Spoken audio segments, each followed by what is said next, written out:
can't believe Dan would kill his father just to not do the Evolve draft. You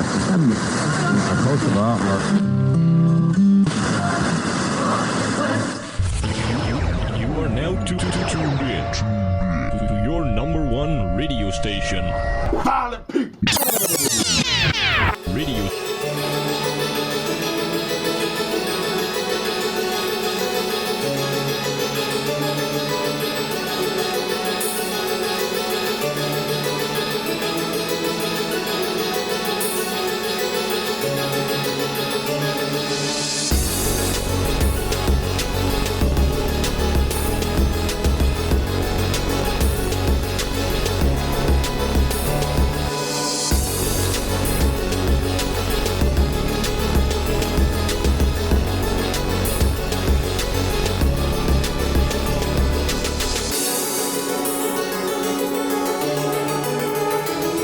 Hey folks, welcome to Violent People Radio episode. I have no idea what episode number we're on. Let's say 20.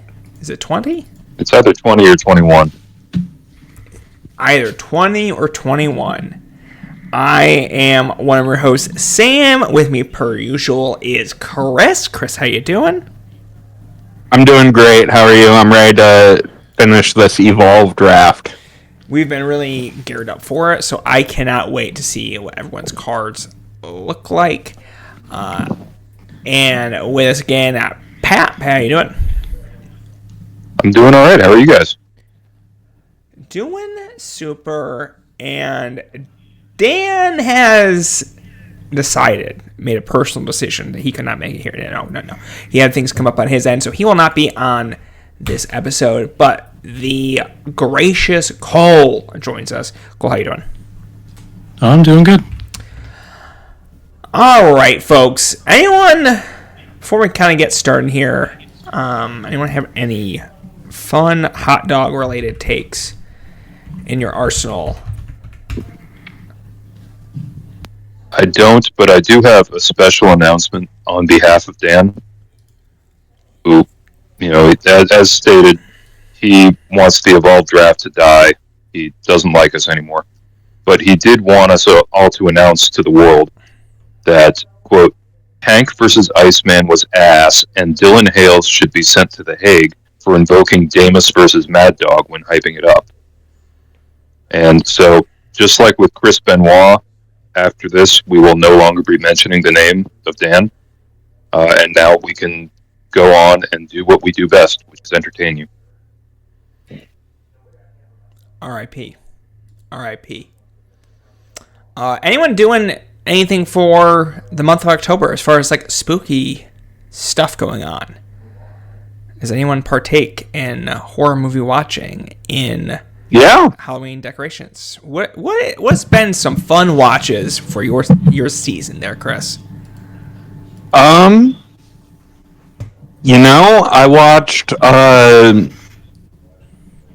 I watched Nightmare on Elm Street 3, Dream Warriors. Hell yeah. That's a good ass movie. That's when the series really got going. We love Dokken. We love Chuck Russell, one of the GOATs, director of The Blob and Eraser and The Mask, and most importantly, on this wrestling-adjacent podcast, The Scorpion King, starring Dwayne "The Rock" Johnson. Who could forget? Which was also when that franchise really got going. I watched Dario Argento's Opera. Very nice. That's a sick-ass movie. Rewatched Gremlins 2, one of the best movies of all time. Hell yeah. And I watched a movie called Dr. Giggles. Okay. Which is man. A 90s horror movie. You can find it on Tubi. When I was a kid in my town square, I still remember to this day the Dr. Giggles billboard that was up in town square. Just, I don't know why they figured, this suburb of Boston needed a billboard to advertise Dr. Giggles, but whoever commissioned that billboard, they made an impression on me. Yeah, it's really fun. It's about a psychotic doctor that kills people, and imagine a movie about a killer doctor and the puns he would say, the doctor-related puns. I have a question. Does he make any kind of particular noise while he's killing and doctoring and stuff? Not really. Okay, so no special kinds of laughter or tics or anything? No. Okay, so the title's just a fucking lie. But he does kill people and say a lot of awesome doctor puns, and that's what's most important.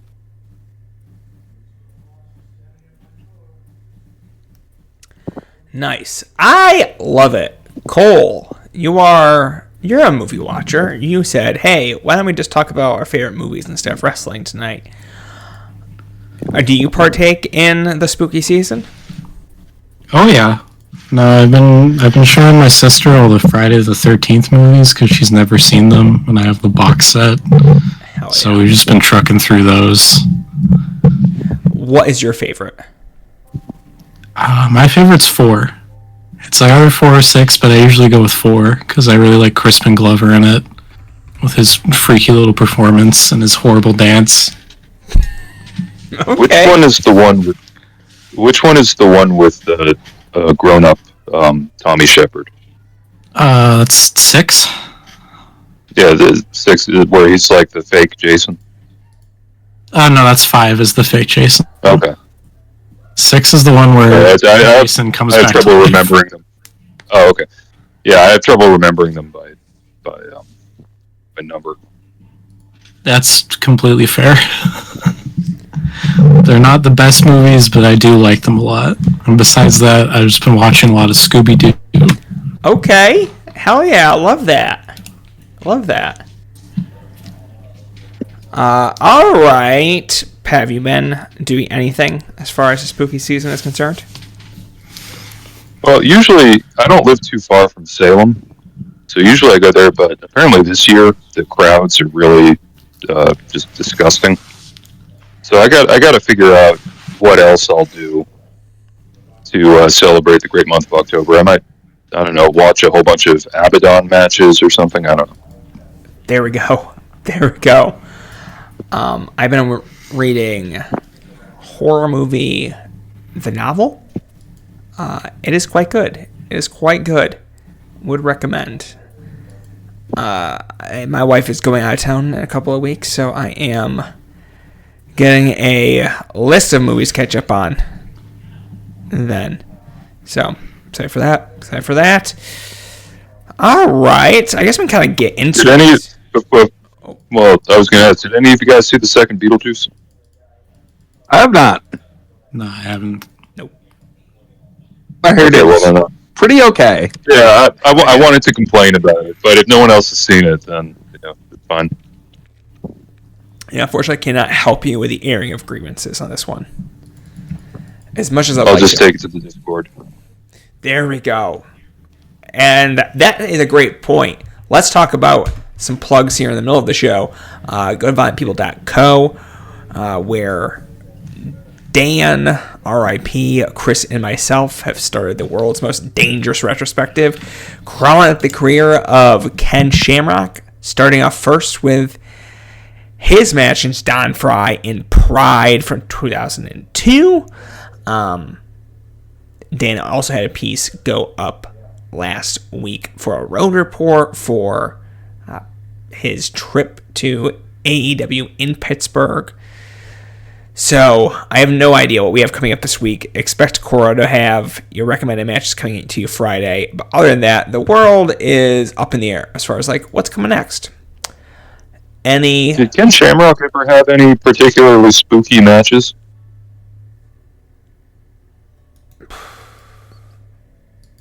He had a match with The Undertaker, but I don't know if it was a spooky one. I don't know. That's something we should probably dig into. So There was one of the matches that we have watched so far. The audio quality was downright frightening. All right. there we go. According to Cage Match, he had a whole bunch of casket matches, but they were all on house shows. Oh, come on. So while you guys talk, I'm going to spend the next hour trying to find Ken Shamrock casket matches. Perfect. That would be great for us. Keep us in the Did he ever work Gangrel? We're about to find out. If not, he should, because that match would probably rock. Yes. The Corporation versus the Brood, and then he had two separate matches with Gangrel, one-on-one on Raw. Okay. One in East Rutherford, New Jersey, and one in Boston, Massachusetts. Okay.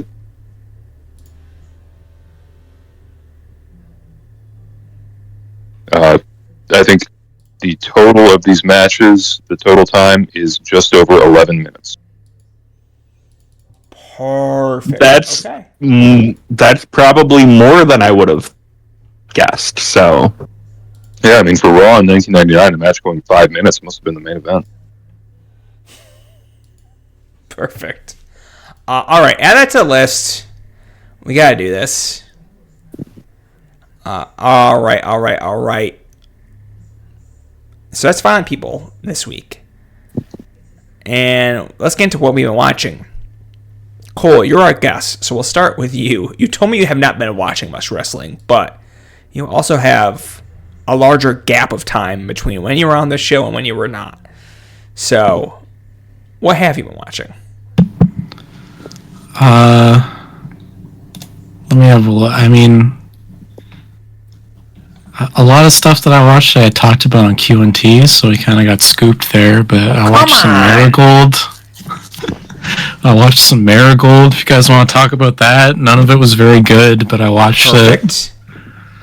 What else? I watched DDT. This was actually good. The Shinya Aoki Harashima versus Jun Akiyama and Keigo Nakamura tag match I thought was really sweet. And then the Shinya Aoki Yuya Koroku versus Harashima Yuki Ueno tag match as well. That was from the 3rd of October. We're both really good, building the Aoki Harashima title match, which I'm really excited about. And then today I watched Gunther versus Sami Zayn, and I thought it was okay. And I watched Mad Dog versus Abe, and I thought it was not good.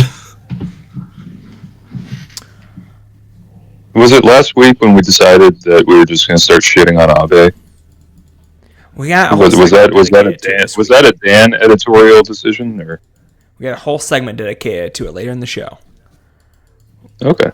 I watched the Mad Dog match just because felt like I needed to see it with my own two eyes. I don't think it's that bad. I don't think it's good. I don't think it's that bad. I was hoping. Well, Abe's not like goofy in it. No.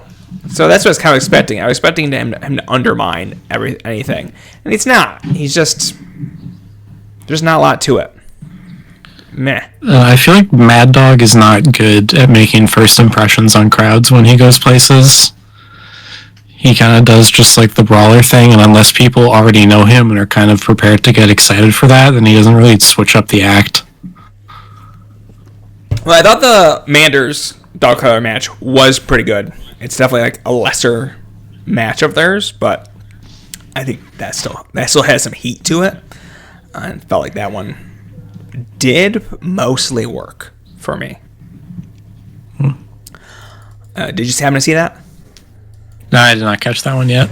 It's on the list. It's on the list. But no, yeah, definitely. It's not a hearty recommendation. I feel like I was in a weird spot with wrestling this past week. I had 2 days off. I watched very little wrestling in those times. I mostly read a couple of books. That was what I did with my free moments, and I got a pedicure. So nice. Wrestling went by the wayside for a little bit. But the best thing I watched from that was Kenta Miyahara versus Hideki Suzuki from September 15th from a tournament in All Japan. So, representing Talking Tourneys with Dan out. That match is really good. I think I don't watch enough Kento to know if he is washed broadly these days. He's good here. Hideki is on his Hideki shit in this match. So, compared to the match I watched with Hideki versus Yuma Anzai, this was much better. This was much better. Do with that what you will. Pat, what have you been watching this week? Nope. So I got caught up on the Io del Santo retirement tour. They've been putting the shows up as subscriber things on Mas Lucha. And, those are certainly some shows. The first one had an all-time bad tournament. I'm hesitant to even discuss it that much because I feel like it would be a great Talking Tourneys episode.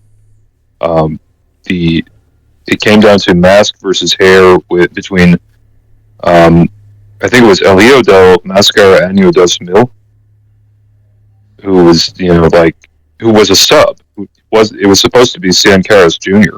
in the tournament, and the winner of the whole thing ended up being a last-minute alternate, and the loser was Rayman, Rayo de Jalisco Jr.'s son, who I don't think any of his matches in the tournament went over 5 minutes. And for all of them, if you told me that he was drunk, I would 100% believe you. Hell yeah. Because he had no cardio, he was not coordinated, he seemed like he was just on another planet. And then even while he's getting his head shaved at the end, Io del Santo just comes in and it's like, I'm just doing my show closing angle. Like, fuck this. Like, I'm just coming out so that the bad guys can attack me and my son can run in. The mixed bag of the Carataro show was that it's 4 matches on a 3-hour show. What? Because it's 3 hours long, split between 4 matches. So this is like the people who are arguing for every show should just have like 5 matches. I mean, this is the show to show them to be like, fuck you, you don't know what you're talking about. Because they're all the matches are 2 out of 3 falls, so all of them are like minimum 20 minutes, and they're all full of just indie goofballs like what's his fucking name, Funico, Cinta de Oro, Bobby Lee Jr., Tejano, his brother, Lady Apache, just all these goofs who are just like out there like, okay, I'm going to get my shit in, and that's the important part of a match. But the main event was Io del Santo Jr., his son, and L.A. Park versus Dr. Wagner Jr., Fuerza Guerrera, and Io del Fishman. And that match, even though they're in like house show clowning around mode, and it's a 36-minute long match, that was really fun. Though I said this in the chat, and I think it bears repeating here. Watching people try to do anything wrestling-wise with Fuerza Guerrera in 2024 is like watching someone try to molest a corpse. There's just no value to it whatsoever, and you feel like someone's doing something deeply wrong. Other than that, I watched a bunch more GCW. I'm just going to leave it here that Effie versus Mance Warner in an Atlantic City strap match is the best match GCW's done all year.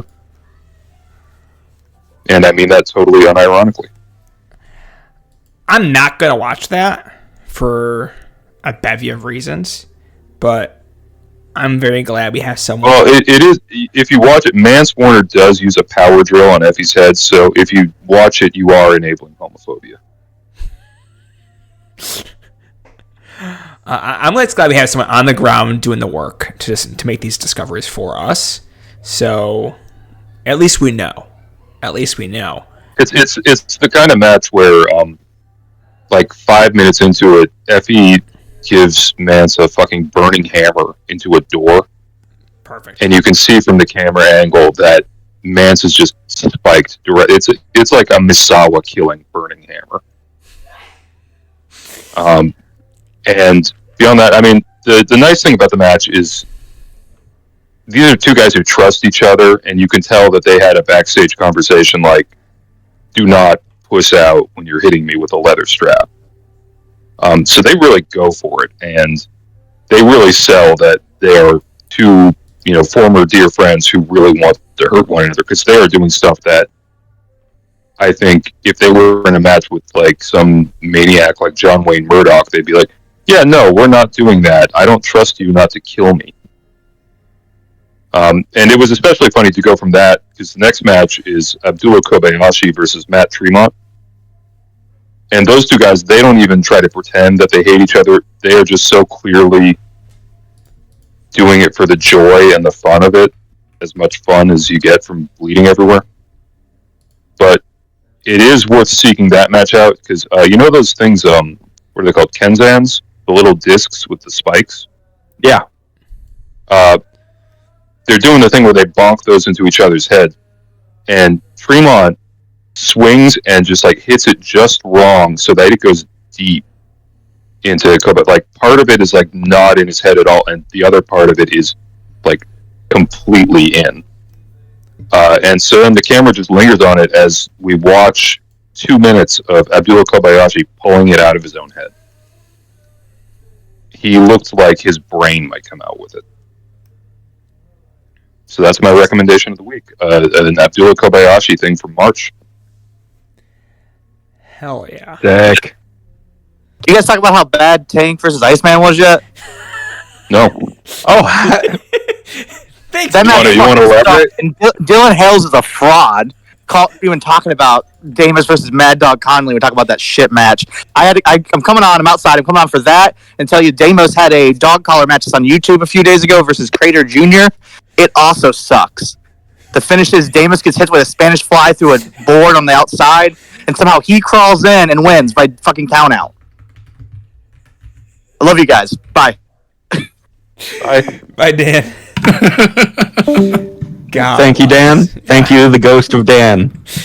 We did need to know that, so I'm thankful that he came in and gave us the 411 on that. Chris, I'm really hoping you weren't about to come in and talk that match up. What have you been No, that's months away. That's months away. Okay. Yeah,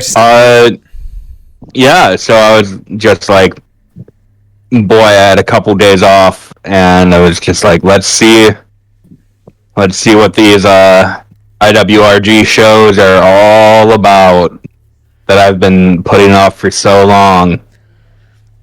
Verdict? And I watched so much Ivan Ralkov.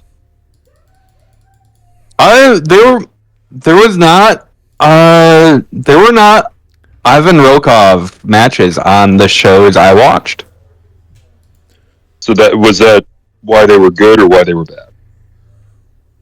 They were pretty, like, the July 14th IWRG show, pretty watchable. Especially the main event, which I may be writing about this week. Question mark. Which is Cerebro Negro and Cerebro Negro Jr. versus Latigo and Toxin in an intercontinental tag team match, which is maybe a little long, lots of bullshit, but a lot of fun. Everyone gets a little color. Cerebro Negro Jr., one of the 25 under 25, the two of the most consistent acts in IWRG this year. Just kind of laying into each other in a war.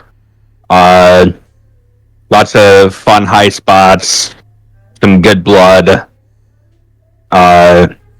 Really fun match if you're looking for a good lucha brawl.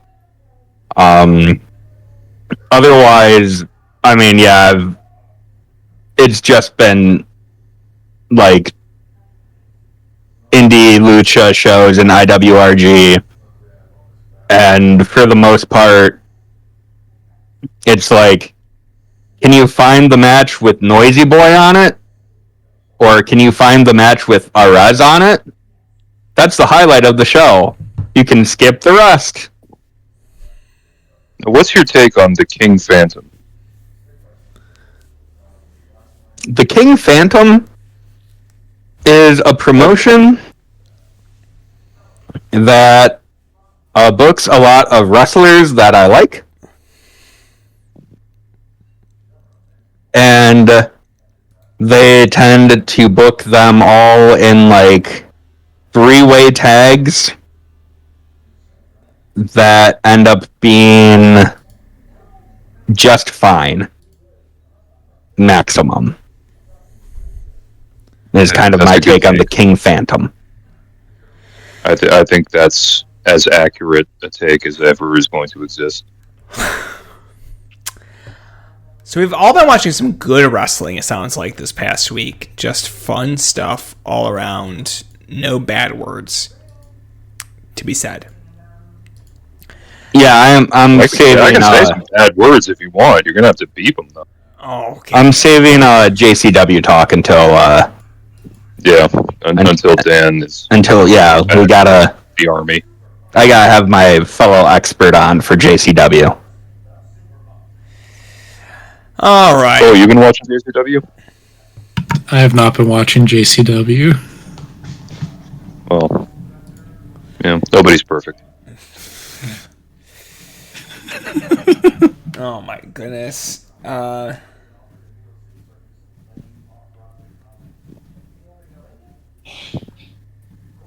right. Are we ready for the big top? Yes, sir. Thanks. Yeah.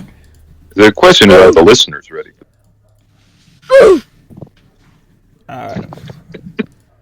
It's Wednesday, my dudes. I got nothing. I don't know what to do with the soundboard.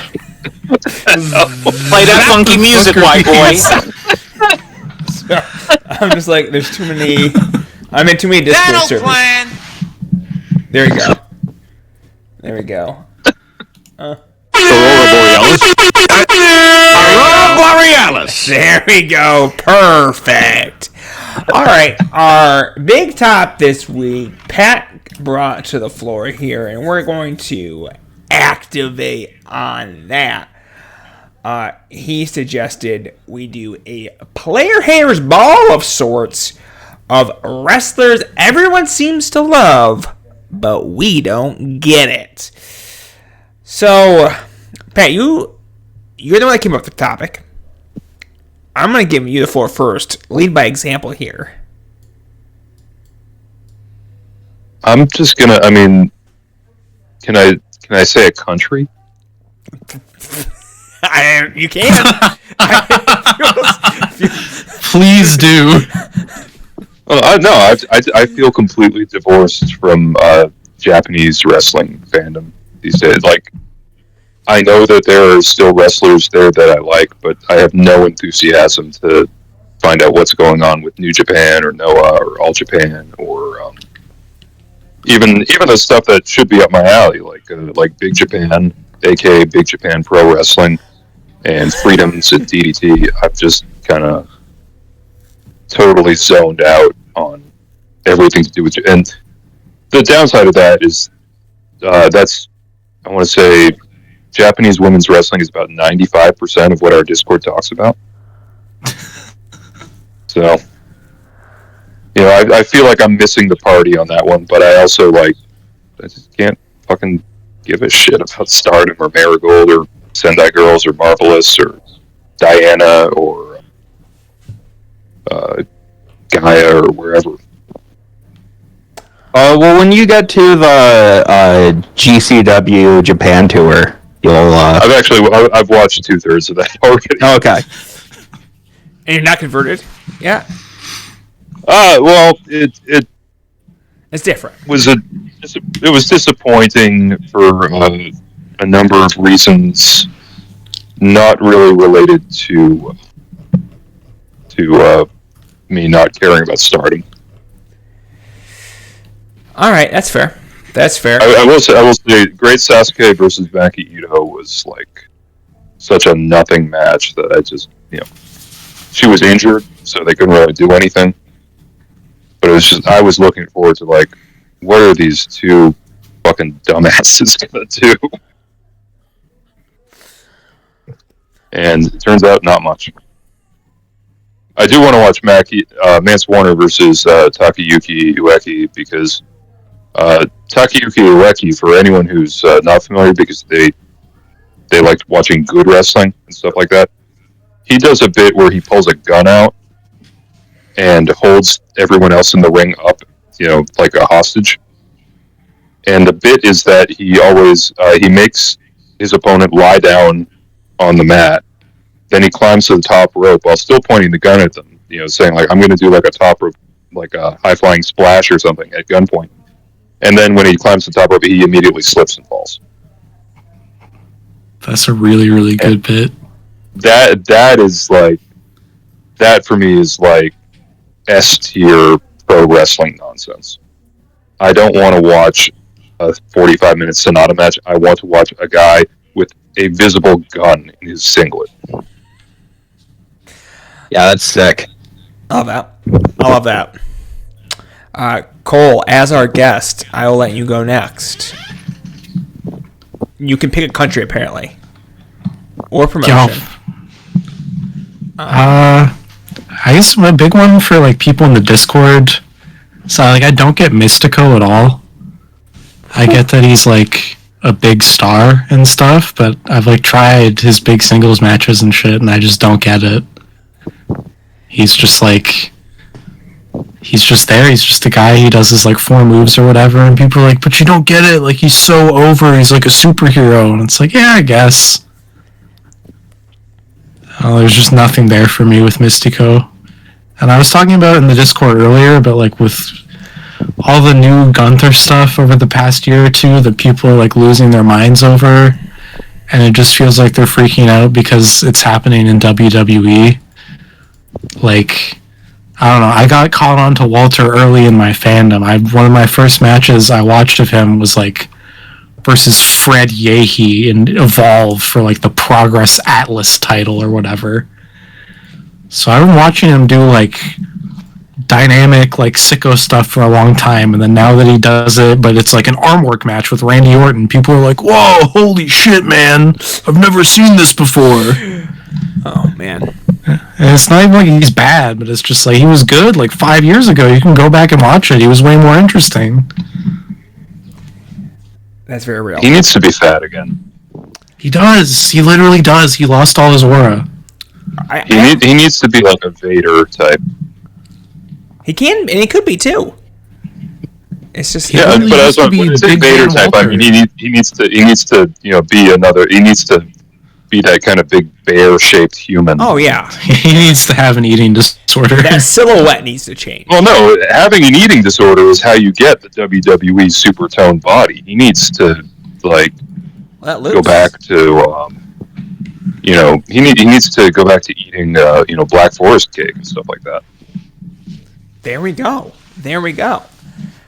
I still think it's fucked up that Imperium is the name of this. That is such a weird dog whistle. I'm gonna yell about that every chance I get. Very real. It's a weird dog whistle that like no one gets apparently, because everyone was like, that was fine. It was only when the trademarks for like Gunther Stark or whatever that people started freaking out, but they'd like been flirting with it. Yeah, it's and I mean, ring comp was already kind of like, well, okay, the word comp. I mean, it's just a word in their life. Then you go from ring comp to Imperium, which was the name of a book about the the fascist pan-European utopia that would come when the world was just white people. And it's just like you can't keep, flirting with that. It doesn't go well. If you don't mean it, stop saying it. It's just a series of strange coincidences. I know, right? Well, no one who speaks German can be an evil man. It's true. Facts. Chris, enter the fray. I am entering the fray movement, if you will. Okay. Yeah, you're gonna be the one guy who disses the fray. So now I'm gonna say I hate Japan. For different reasons. No, not so. God, I hate Pac. I hate him. Hate that useless, flippy motherfucker. I said in the Discord. Said in the Discord last night. The world would be a better place if the gate was closed forever. Get him. I love that. That's good stuff. Any other grievances you'd like to air at the moment?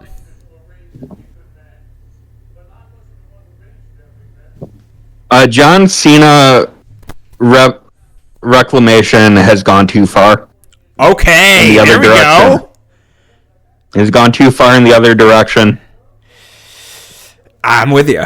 So, now that Tanner is gone, I want to put forward the motion that there is a Benoit style referendum, like with the Observer Hall of Fame. I'm not against it. I don't know if he's done the same to earn it, but I do respect it nonetheless. See, I don't respect what Benoit did, but if you want to, go off. Jesus Christ. I'm still upset that Cena got into the first class. Doesn't seem fair. It doesn't seem right. Pat, you know what? I am thankful you're here. You're not going to pull that crap on us. I know that. Oh no, I'm just gonna vote Velveteen Dream as my first round track. See, there we go. Yeah, I'm not gonna do anything problematic. I know, the guy is gonna go in there. There's gonna be some DDT folks that I'm like, I don't know about this, but it's not gonna be that. Yeah, when we get Dino in the hall. There we go. Which I fully support. Yeah, no, that is unironically, I'm like, yes, let's do that. That's a violent guy. He's had so many fireworks shot off inside his asshole. Yeah. Truly. But yeah, John Cena. The worst kind of violence, which is sexual violence. Wrestler that I do like. We have gone too far. We spent so much, kind of re-litigating him and going the traditional smart, oh yeah, John Cena wins all, but he's actually a good worker, turning it into he's actually an all-timer. No, he's good. We can leave it at he's good. There you go. We don't have to. He's not an all-timer. He's fun. He can be fun. That's one of the hot takes. He's not an all-timer. He's not an all-timer. Five People Radio. That's one of the hottest takes we've had. Incredible stuff. I don't know where I land in Cena. I think he's great. I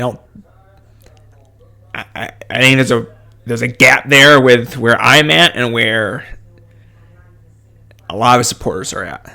That's for sure. Yeah. I think with Cena you can cherry pick. You can say okay, the Brock match at Extreme Rules or the the match with JBL where he like lost like 2/3 of his blood. The so, like matches. if you cherry, but then that neglects like what was it? Like the fucking him versus Randy Orton. Like so many of those matches that just weren't that good. The People Power feud, like that kind of like. It's one thing to say like he's that guy with really really high highs, but he can't also then just ignore the really low lows. 100%. And a lot of the like quote unquote PWG New Japan Cena, it does kind of like I would rather watch the stuff that he's emulating. I would rather watch like the New Japan main event of the styles of the mid 2010s or like a Roderick Strong match. Like he's good. He's good. He's a good wrestler. Oh man. You love to hear it, folks. Tanner knows my address.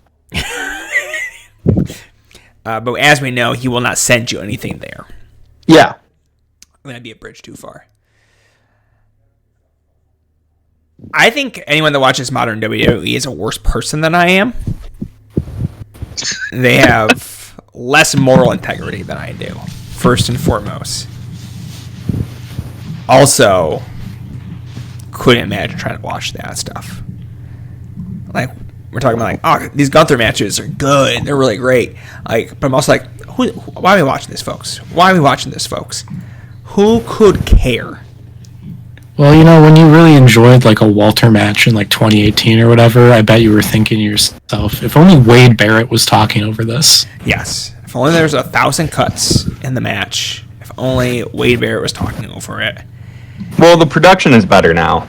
It's cinema now. Oh, okay. Sorry. That's true. Sorry. You forget that it's cinema now? I still like every time I see a clip, I don't feel different. I'll put it that way. I don't feel good while I see the footage. I'm like, oh, okay. The vibes are still pretty rancid overall. Well, yeah. So I feel like WWE in a lot of ways is better than it was, which is not. It is the lowest bar to clear. 2019, 2020 WWE, which is like the absolute nadir of this art form. Like, it fucking sucks. It's why like AEW was able to compete with Raw in the demo for a little bit when they had CM Punk, and like it just took them not doing the absolute worst shit to get hot again. But so much of it feels to me, and there is like better stuff. I have enjoyed matches I've seen from WWE, but like the quote unquote cinema production, when people talk about that, it just feels like keys jingling. Like, so much of it just feels like keys jingling. And it's just like, I'm good on it. If that's your thing, if you love your tribal chief, I'm not gonna stop you. I was about to say, it sounds to me like someone's not acknowledging the tribal chief. I do not acknowledge. We've seen how that goes for people. Yep. they end up being Solo Sikoa, and you know, I don't want that to happen to you. Roman Reigns knows my address.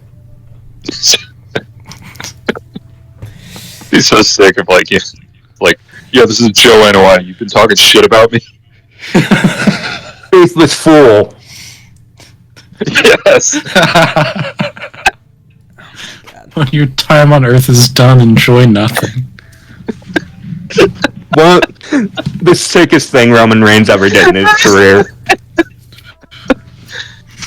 Oh man, it's like his career is that and suffer and succotash. There we go. Also, Abe does suck.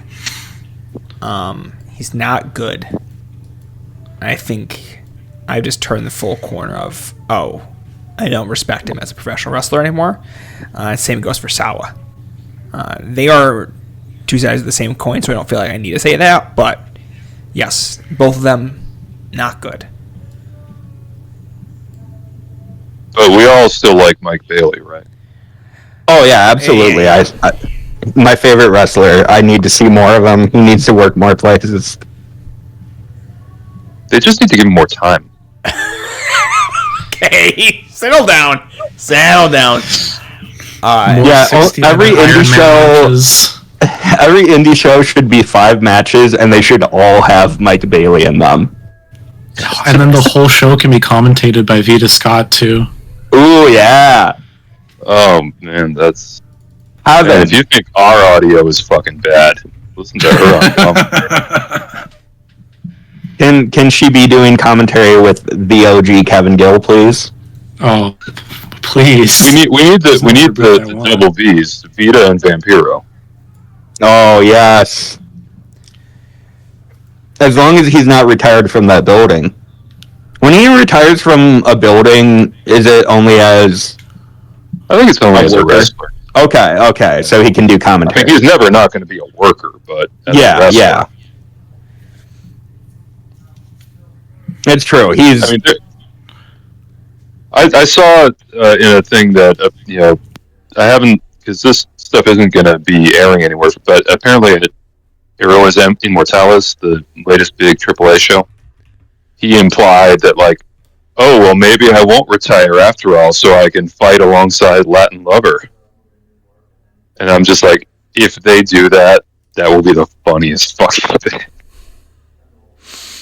If they do this entire Vampiro retirement tour, and he's like, no, I can't let Latin Lovers stand alone. I'm not retiring. Respect. Also, the fact that AAA is building up, I'm sure their next Triple Mania is going to be Alberto versus Latin Lover. I'll be there. In 2025. I'll be there. That's like,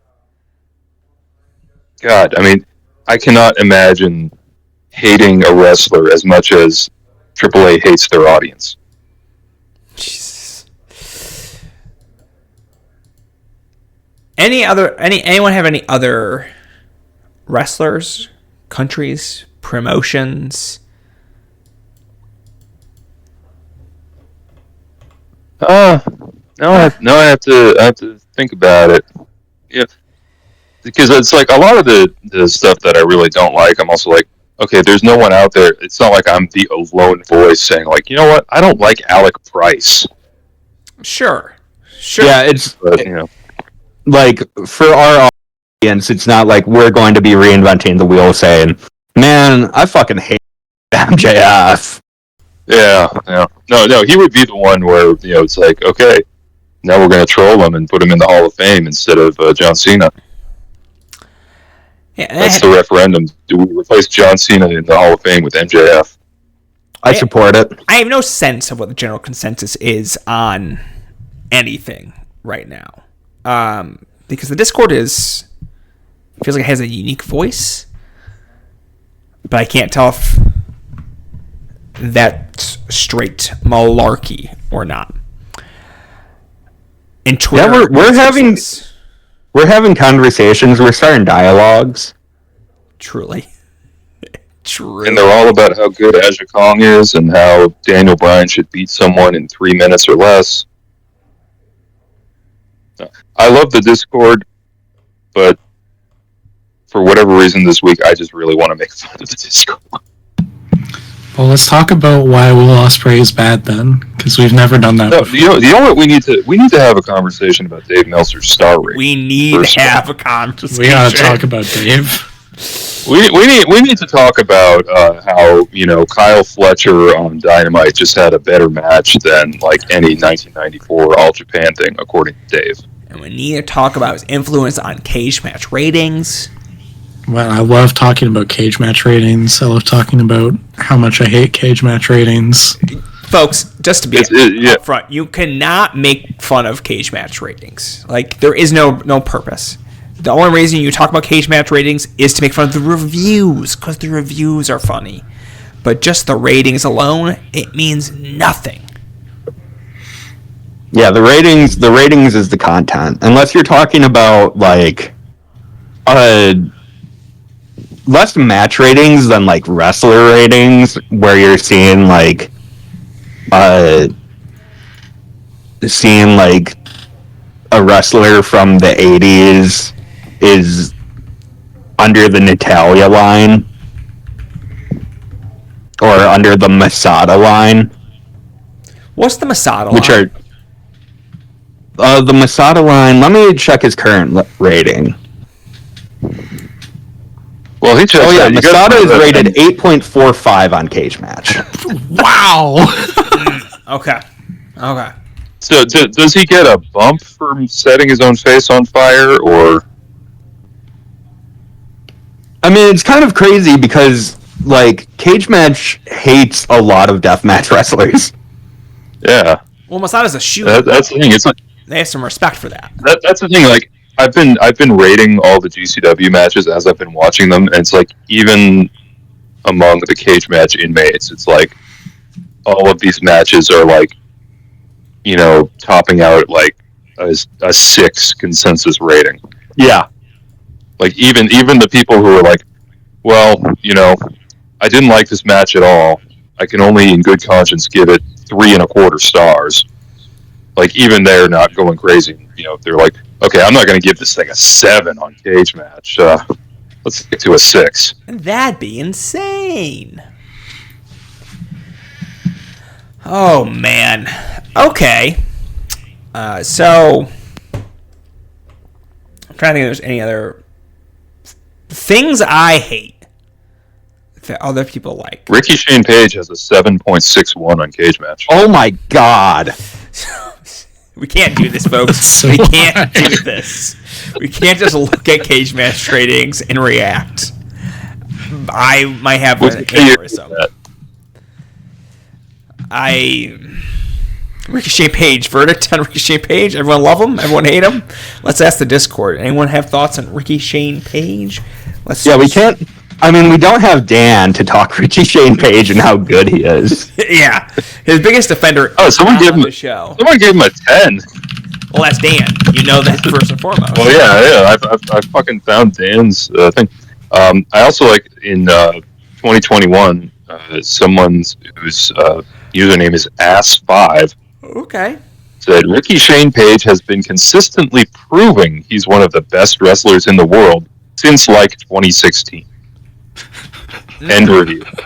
See, that's what you want. You want that. Thank you for dishing the 10.0 review says he has, quote, of course, unparalleled skills as a deathmatch guy, end quote. Unparalleled skills. Unparalleled skills. He's the Simone Biles of death matches. He's inventing new forms. I don't know what to do with this information. Someone else says he's got good size. That is one way to put it. For fucking sure. Love that. These are really good. Okay. I was gonna say like Randy Orton. I don't love Randy Orton. I know some people love Randy Orton, but also I'll co-sign that. I don't even hate Randy Orton, But I feel it's the John Cena thing where for years people called him the boring headlock guy, and now people are like, no, actually, like he's done some smart stuff, but it's gone way too far into like he's an all-time level talent. It's like the biggest talking point about him is that he underachieves. Even among people who like him, they say that. Yeah. I think that he's at his best when he leans in, like he's self-aware enough of what people say about him that he will like lean into it and just, you know, at this point in his career, he's not afraid to look like a ridiculous pro wrestler. So he burns someone's house down and then does the Randy Orton pose. That was so cool. Like, I love that so much. That's sort of like complete nonsense where he's like, yeah, you know, I'm not paid to have my dignity. I'm just going to do my signature pose in the weirdest moments. Like, that's the side of Randy Orton I like. And then, you know, the other side is like Randy Orton versus Edge in the greatest wrestling match ever. And I'm like, okay, that's, you know, this is too far into joking around, Randy. Also, he shouldn't say the N-word. Hot take. Correct. I'm just going to put that out there in case he's listening.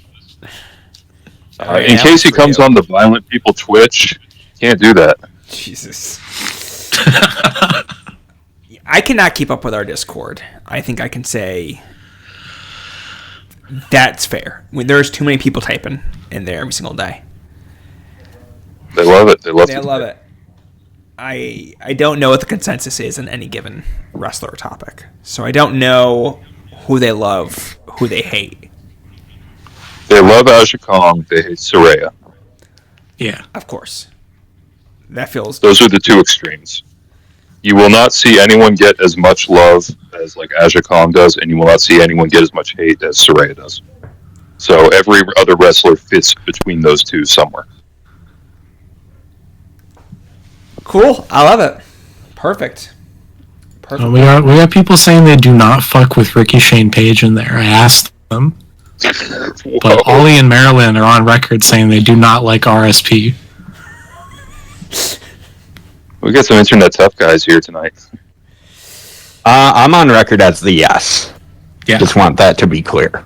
I'm glad you're supporting. People are currently losing their shit over Commander versus Hologram, so we'll need to watch that after recording. I want to watch that. Yeah, why the fuck are you recording this then? I don't know. Yeah, alright. Good fucking questions. Good Bye. fucking question. I thought so. Anywho, Yeah, very rude of Tony to move the stuff. playoff baseball. Who cares? Come on. Who cares about baseball? The only game that matters tomorrow is at 3 p.m. Sure. I don't know. Who's playing at 3? Detroit. The Tigers. Oh, okay. I should have guessed. I didn't know you were allowed to play playoff baseball in the afternoon. That's just apparently the Tigers are, because that's when all of their games have been. Is like noon to 3 on weekdays. Okay. They must have signed a really good contract for Sure. TV coverage. MLB fears Tigers fever. So they have been moderating exposure. And what I'm seeing is that in Michigan, they just ran a wrestling show called Chaos, Fellowship of the Ring. Perfect. All right. With Briar Wellington. Oh, I'm gonna have to find this for next week. It does not have any indication of whether or not it was taped. Great stuff. Great well, stuff. JCW legend Briar Wellington is probably taped. Richie Boy. We love the Richie boy. Yeah. All right. Are we done with the big top? Anyone have any other wrestlers that would like to hate on? Did we want to do the inverse? Yeah, I had all the white ones. Great. Perfect. Cool. That Also, all the ones who vote. all the ones that can vote? That do vote. All right, that is the big top for this week. It is now time to move on to our questions for the week. It is the Wacky Line.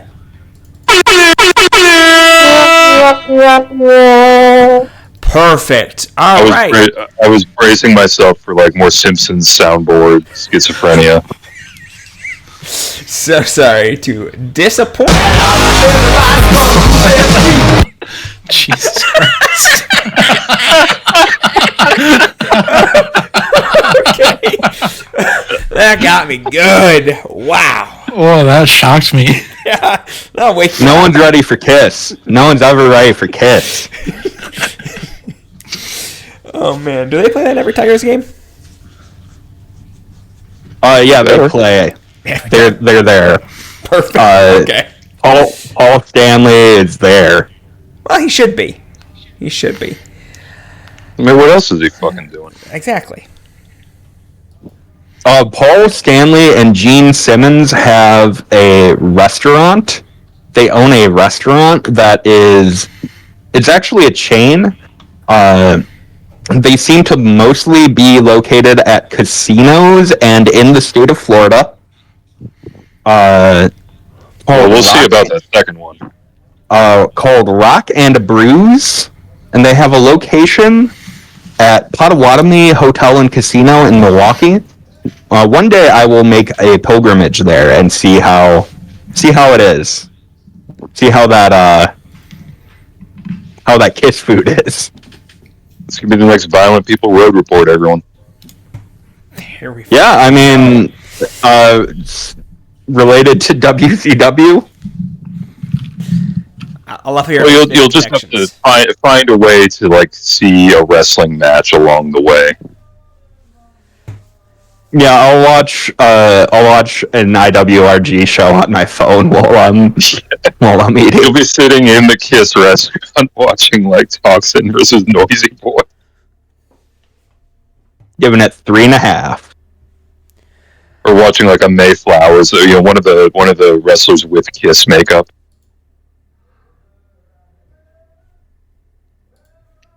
Anyway, let's get into our wacky line, folks.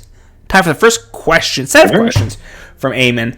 It's number 1. What's your favorite tag team finisher? Cole. Oh, man. I like what's that shit that Kyle O'Reilly and Roderick Strong used to do, the like high and low or total elimination or whatever? That always looks sweet. Sure. Okay. Cool. Pat. I gotta go with total elimination. Like, that move does not look sick. Okay. Chris. I mean, they're like, it's hard to explain it beyond like, well, Saturn kicks their legs and Cronus kicks their head, and it just fucking rules every time. It was like the one good thing that team could do, but they did it so well that it made them, ECW level stars. I felt a little backhanded. Well, I mean, you can't say the Eliminators were stars. Okay, They were, they were bingo. They were stars at the bingo hall. All right. Chris. I mean, always a sucker for a good doomsday device. Oh sure. I love that.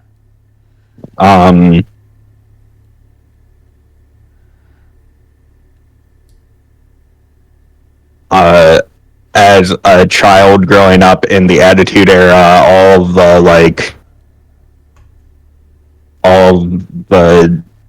Hardy, Dudley, Edge and Christian finishers, Concerto, 3D, it's like all that kind of stuff I have a soft spot for those. But I mean, a Doomsday device, if it's a good Doomsday device, there's nothing like it. Yeah. I'm with you. I'm with you 100%. You can't beat the classics. You can't beat the classics. So I have a question. Super Kick Party. Is that strictly a tag team finisher? Or could one person just do it just by kicking someone in the head a lot? I think one person could do it. How often is it? I feel like Adam Cole has done it. Do you want to claim Super Kick Party as one of your favorites? No, I'm just wondering, like, if one person was doing, would it still be a Super Kick Party? Or would it just be, kicking someone in the head a bunch of times? Where's the line between a bunch of kicks and a Super Kick Party? I don't know if you can have a Super Kick Party by yourself. Like a pity party. I mean, your thigh would really hurt. That's what she said. I enjoy BDK's Ragnarok finisher. I think it looks cool. And I need to claim to be the number one Chikara fan on this podcast. So, there we go. Yeah, I'll let you have that. Thank you, Chris. I knew you were really gunning for me there. All right, then more important. Yeah, that was another thing I hate that everyone else loves is Chikara. Which I don't know, feels like something you would be into, but nah. No, I don't mind Chikara. I have no ill will against Chikara other than what they did to all those poor trainees. R.I.P. Next up, That Quackish killed them. fucking murdered him. Next up, who's the best supporting character on The Simpsons? I'm not a big Simpsons fan. Lionel Hutz. Okay. Oh, that's Lionel Hutz. It's Lionel Hutz. Lionel Hutz is. I mean, but that's the thing. It's like it's not like it's Lionel Hutz and then it's a far fall down to number 2. It's like you have 100 people tied for number 2, but Lionel Hutz is still number 1. Okay. Lionel Hutz is gold every time. Every time you get Lionel Hutz. He I think one of the funniest things to me is when someone has complete confidence, or at least projects complete confidence, while clearly not knowing what they're talking about, or complete confidence even though they know that they're just bullshitting. And that's all Lionel Hutz is someone saying the most ridiculous things, but with a voice that sounds like he knows what he's talking about. Yeah, truly one of the great, like, and I mean, Phil Hardman is Troy McClure, also legendary, but every time he shows up as Lionel Hutz, it is side-splitting.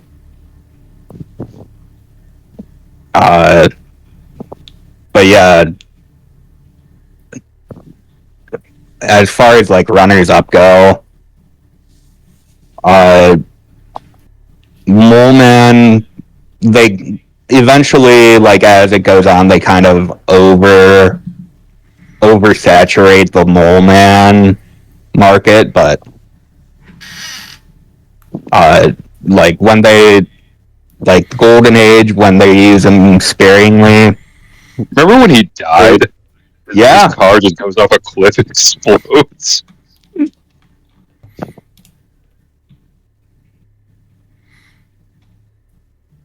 Hans Moleman, great stuff. Does Mo technically count as a side character? I would say side characters are like everyone but like the family. Yeah, and I'm a big Lenny guy. I love Lenny. There's some good Lenny bits. I love when he's drunk and he approaches Mr. Burns' car. It's one of my favorite bits. I mean, Mr. Burns. Mr. Burns, yeah. It's just a great, God, I'm having that thing where it's like there are too many options. How do I narrow this down? This should have been like the big top, and this is when we do like an official Simpsons draft, like 7-hour episode. Not even the draft, just us being like, you remember that time when? You remember when Milhouse put his name into the Bone Storm? Milho? Yeah. Remember when they knocked over the Sun Sphere, another great side character of The Simpsons? Sam's just like looking at his watch like, shut the fuck up, guys. Cole, are you a Simpsons head at all? Yeah, no, I like The Simpsons. I usually, when I'm sick, I'm either watching The Simpsons or Family Guy. I was sick last week and it was Family Guy's turn, but I like The Simpsons a lot. I'm with you guys though, like Lionel Hutz and Troy McClure, just like any Phil Hartman voice character. They're kind of the obvious picks for best side character.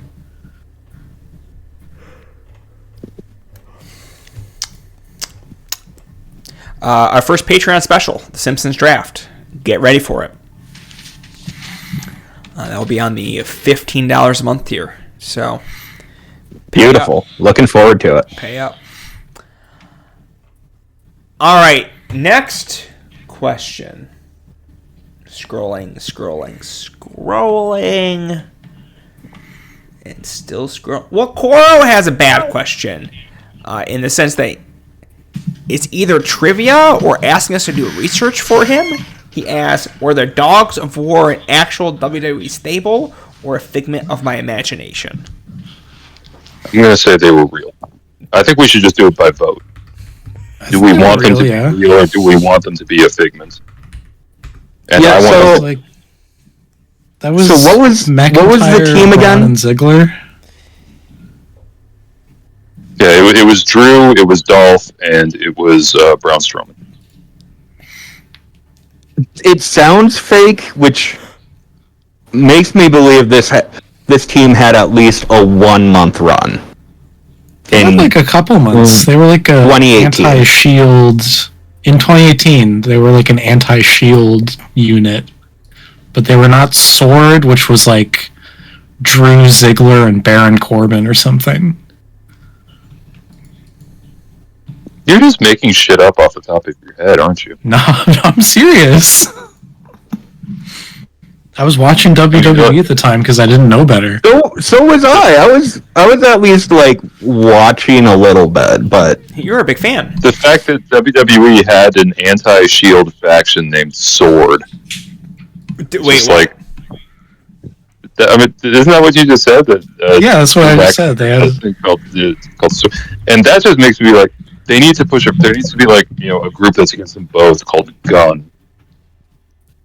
And that would be the coolest group by far. They'd come to the ring with guns. It'd be great. So, imagine like an El Del Rio style entrance where.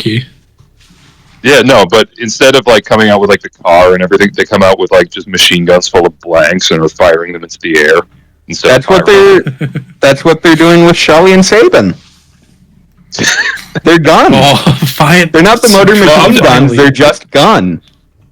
I'm just happy that now that he has the NXT or WWE or whatever, now that he's got the money for healthcare, Alex Shelley can finally get that eye furthering apart surgery that he needs.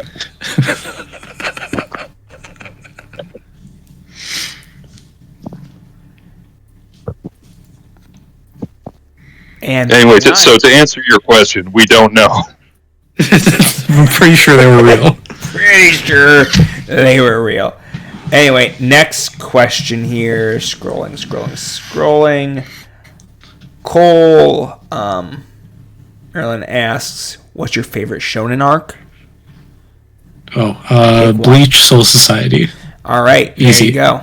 you go. That asked. We'll be putting a link to that in the description. Yeah, yep. I'll tell Dan, maybe. What from Fool? What is the funniest slapstick mishap? I'm going to say O.J. Simpson in The Naked Gun. At the beginning, when he busts in on the meeting of the criminals. So they all shoot him, and then he, trips and falls, and then he, accidentally touches a hot stove, and then he accidentally leans into some wet paint, and then he stumbles into a wedding cake, and so on and so forth. That is my favorite slapstick pratfall thing in any media. I got a little worried before you clarified Naked Gun. Well, that's the faction that replaces Gun in WWE. And not only are they coming out with guns, but they're butt-ass naked, too. Anyway, Naked Gun. Phenomenal movie. Hilarious. Yeah. Never seen it. O.J. Simpson's other style of slapstick mischief I do not endorse. Glad that was clarified. And by that, I mean driving unsafely.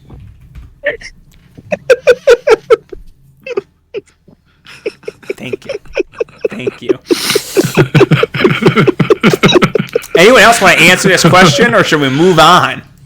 Oh, I love in the old Buster Keaton movies when he does that bit where they're building the house and then the house falls over him, but he's like standing in the doorway so he doesn't get hurt. That's a great sort of rambunctious stunt. Sure. Great. The entirety of both Drunken Master films with Jackie Chan. Cool. I think you could say Jackie Chan's career, period.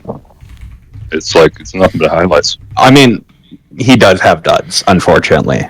There are duds. Oh, well, I haven't the gone Spy to Next those Door. Thank you for the spoilers.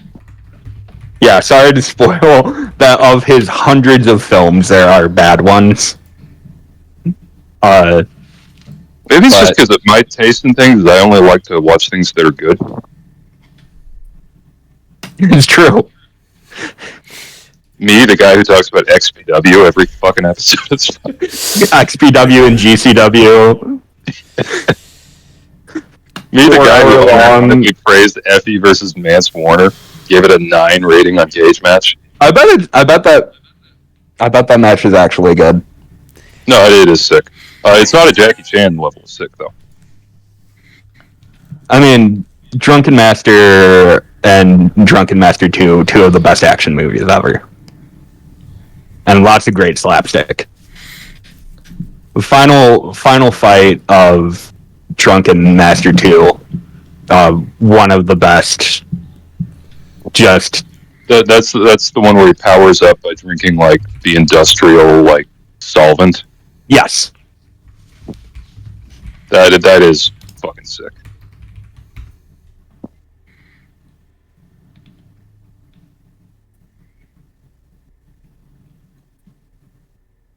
Anywho, moving on to our next question from Ollie, creator of the Violent People website logo. We're gonna be changing up our logo for this podcast soon. Once I fucking get off my ass. Once you get the password from Tanner. Oh no! I've got all the passwords. I just need to fucking not be a lazy piece of shit. Ollie, why do the WWE games suck so much ass nowadays?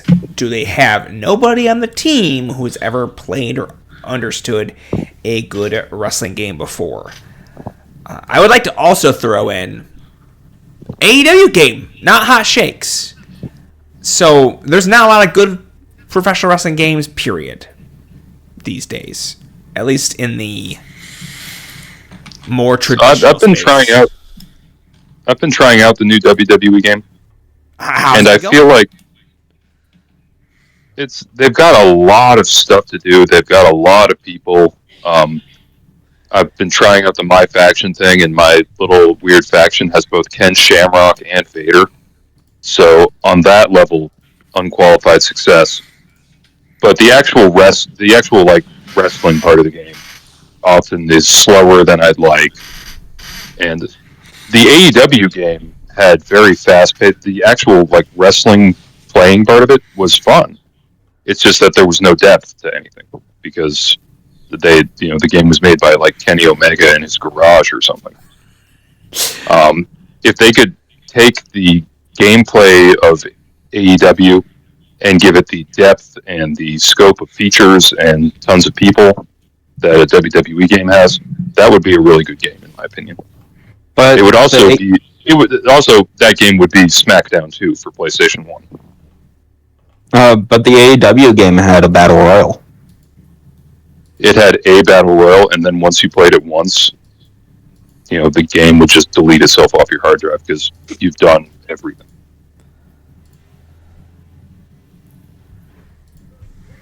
That's what you like to hear.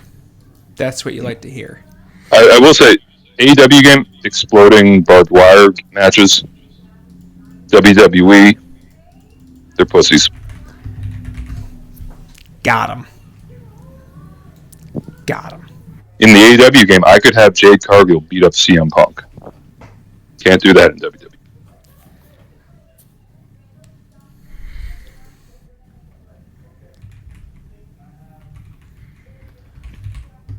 I'm just saying that's my hill to die on. Is I want to have Jade Cargill be able to beat up CM Punk. You're just saying stuff. You're speaking truth to power, and I appreciate it. I think everyone here appreciates it. At the end of the day, I have not played a WWE game in some time, so I feel like I'm not the best person to say, "Hey, they need to do better." I've just completely fallen off. So I'll be waiting on someone to tell me they're good again before I hop in. Anyone else have hot takes in the WWE games? I will simply never play a wrestling game. Why is that? Mark. Why are you this way? Because, they have not been good in well over a decade. Did you ever play the AAA video game? No, I have never played the AAA video. I haven't either, but I'm so tempted. It's like 2010 AAA, so it's like Jack Evans, and it's like right before like Psycho Clown took off. I have the last Fire Pro.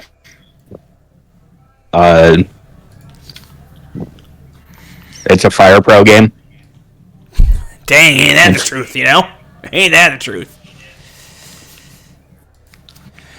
I streamed it a couple years ago. Fire Pro was a game that I think was best on like Game Boy Advance. Is like, okay, I need to kill, playing Fire Pro on like a big TV or something. I just feel like it somehow feels wasteful. It was fun downloading a bunch of CODs and then like streaming it on Twitch a couple times and kind of bullshitting.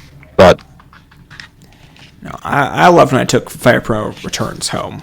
That felt sick, but also the fact that you can download every wrestler imaginable has taken took away some of the investment out of it, because to do that before you used to have to go through a lot of hoops, download stuff off the internet, reformat it, and then download it to your PlayStation 2. Not anymore. You just do it, period. And that's less interesting. That's less interesting for sure. Okay. From Greed, who would you add in 2024 versions of the Baldies and the Full-Blooded Italians? anyone immediately chomping at the I bit. I would add Shawn Michaels to the Baldies. Looks great. Yeah. It was. Yeah, I think it was Chris who said he looks like a fucking Gith Yankee from Baldur's Gate 3 now.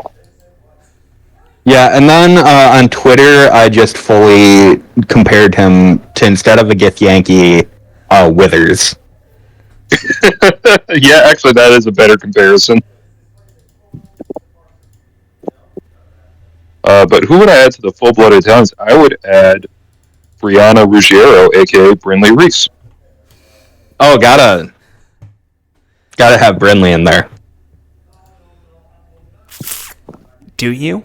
They would be Or the Italian Fujiwara, Deanna Perrazzo. All right, Wasn't I like she that in one. the full-blooded Italians on like Mania weekend? Yes, she was. Like, Yeah. the match with her? Yeah. For good reason. What does that mean? She's the Italian Fujiwara. I don't like when you say As good as Fujiwara, but she's Italian. See, I don't like that. I don't like that one bit. I think you should stop saying it. That would make me happy. That would make me happy. Diva di Fujiwara.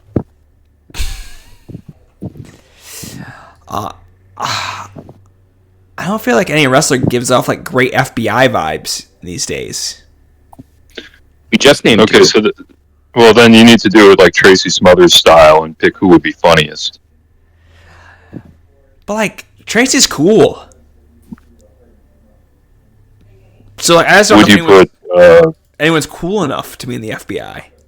Would you put John Cena in the FBI? Okay. Jesus. Is he good enough? He's not good enough. He's not good enough. Actually, with a name like Cena, he might actually be Italian. Austin?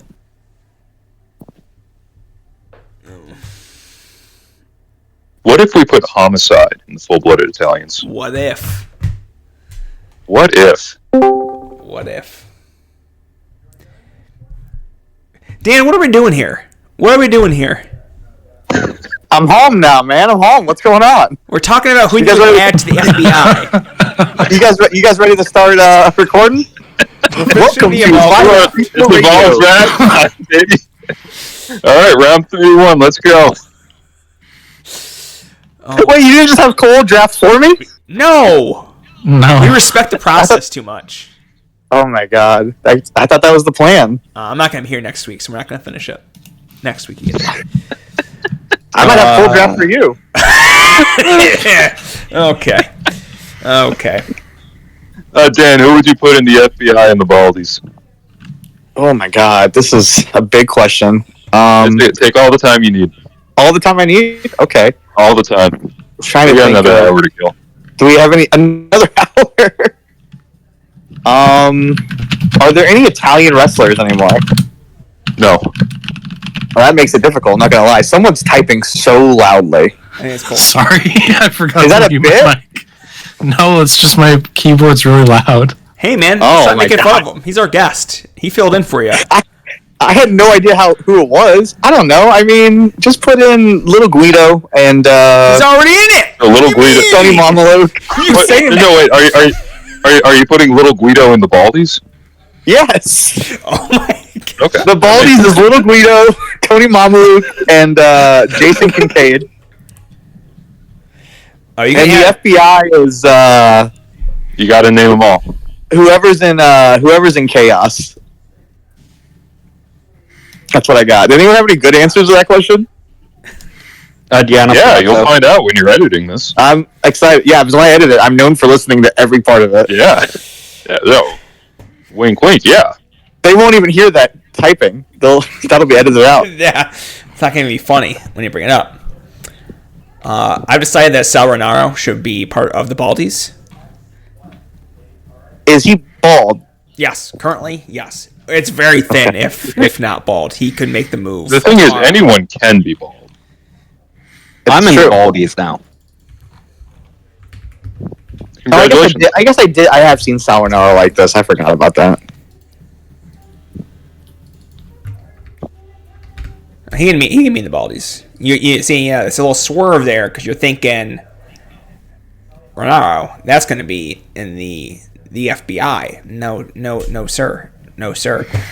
All right, yeah. Tyrus can be in the FBI though. He comes up when I search for Sal Ronaldo pictures. So, Tyrus, welcome to the FBI. I searched up Italian wrestlers and I got Bruno Sammartino, Antonio Rocca, Dino Bravo, Lou Albano. I got some good names here. These people are dead. What are we doing here? I actually put in current Italian wrestlers. That's still what I got. Same list. I mean, they just because they died didn't make them stop being Italian. It's true. They are as Italian as they ever were. They're currently dead Italian wrestlers. Yeah, and they so went where all Italians go when they die. I'm going to put Andre the Giant in both teams. Okay, fair enough. Did we ever see a bald Andre? No. Yeah. It feels like we should have.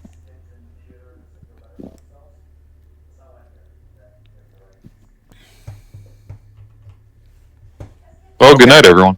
Great stuff. Was this how good the whole episode was? Yeah. I don't know what you mean by that. What is that supposed to mean? I'm just asking questions. Okay. I was gonna join and be silent this time. I was gonna see where you guys are at, but you talked to me immediately this time. You immediately You wrote hopped in. me in. You immediately hopped in. Well, I got dragged out. you know who else was just asking questions? Danny Palmer from NXT. That's true. Bring it back around. All right. That's an episode. That's any closing remarks from our panel this evening? If anyone is listening unironically, from Florida or whatever, please be safe and don't die. Yeah, that'd be cool. Do not let this be the last thing you hear as you are sinking into. Oh my god, imagine. I'd like to say for the record, I've still never missed an episode. Only host that can claim that. Okay. And I'm also still undefeated in fantasy football that we're all taking very seriously. Not just me. I don't want to talk about it. I don't want to talk about it.